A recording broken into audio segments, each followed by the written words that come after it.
Jessica, at a press conference for the first Sin City, you had expressed trepidation about embodying Nancy's swagger.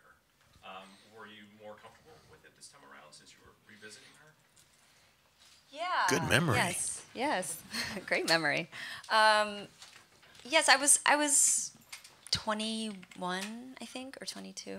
I was so young, and I wasn't really like comfortable in my own skin, and being on a stage and dancing, it was all kind of terrifying to me. And being on set with, these meek individuals that don't have very strong opinions at all, I was terrified. I didn't want to make a misstep, and I knew how incredible this world was, and I just didn't want to disappoint them or myself. And in this one, I felt just more confident, and I feel comfortable in my own skin, and I feel like if I'm going to be blessed with this career and be able to do movies, I might as well go 150% and really push it and be fearless. So that's kind of the attitude that I took this time around. I know it's too early for this question, but sex is a big part of this story and the movie.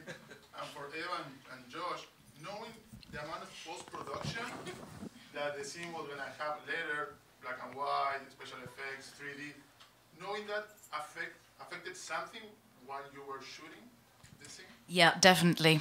I mean, I trusted Robert. He came to my trailer and he swore to me that I would look amazing with, the right lighting, the shadows and all that, because I felt, you always feel quite vulnerable when you're naked on a set, and so you trust, their vision, and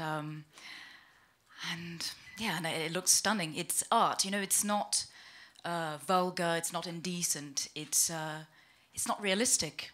It's beautiful, I think. Yeah. Josh? You apparently liked it very much, didn't you? He was offended the first 4 times. The first 4 times. Yeah, she says it's not sexy. She is sexy, and she trusted Robert. She did not trust me. And then Nobody trusts you, Josh. Nobody trusts me. But when you do it, there's something about this cast that I've been very lucky, especially recently, this movie that I'm doing right now and that movie, where you just kind of jibe immediately, and it makes it, there's not a lot of pretense on the set. And when you trust somebody as much as you trust these two, you're just like, I know I'm going to be taken care of, so I'm willing to go that much further. It may be a total manipulation, but it works. And when you see a movie like this and you see truly how beautiful it is, whether it's artistic or not, it's truly beautiful and it's truly unique. That's when, as an actor, that's like the best feeling in the world. You're like, look, this will go down. Whether people see it or not, we'll be able to look back on this and say, that was great. That was really great to be involved in. Yeah, back row or second back? My question is, Robert and Frank, I mean, even from the first Sin City, the way you lit the panels, like just like in the book, is that a long process where you like to get the lighting exactly like the panels in the book? Beautiful.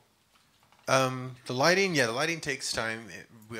When you're on the set, fortunately, we can move pretty quickly because I'm lighting just the actors. You're not having to light the entire set.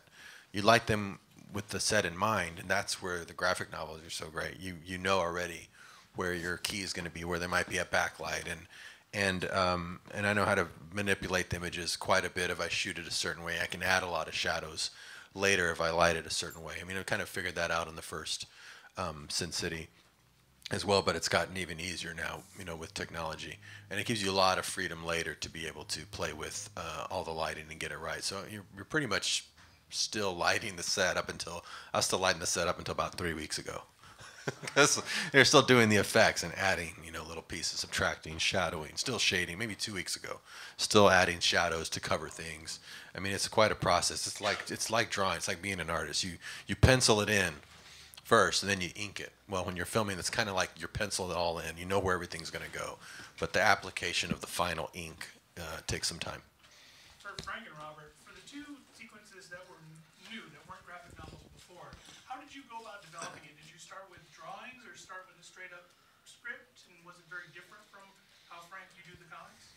I think on the first film, it's when, after working with Jessica and really loving the relationship between Jessica and Bruce, that Frank was already talking about this new story that he was inspired to do we're following what happens afterwards. So we said, okay, well, that has to be one of the stories. And since that's kind of a cool idea that people can't just go buy a book and know what's going to happen, let's do another new story. And I, challenged him to come up with another character. And to make it easy, whenever he'd come down to Austin to visit, I would ask him about it. And I would secretly tape anything he said in case that was it. And he said, yeah, well, I'm kind of thinking about this character named Johnny, and he's got this coin, and he can't lose. And I was like, okay, here we go. And it was fun just to be there during the process of that, the writing of it, the crafting of it. And then a lot of it's still crafted. That's why I knew the ideal actor for it. I told him about this guy who I thought would be great, Joseph Gordon-Levitt, who would bring an energy to the movie, and that he's very collaborative, he's very smart, he's very creative.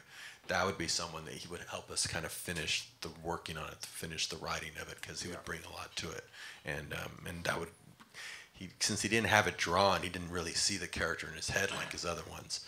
So rather than make a drawing he falls in love with and then try to find the actor, just get the actor and skip that process, skip that step, and go right to crafting it with the actor. And that's why Joseph was a really important casting to make that happen. There was many a line I would come up with which had to do with just getting to know Joseph, because what he brought to the performance was a new and different kind of hero for Sin City, and so the script had to adapt. It often does.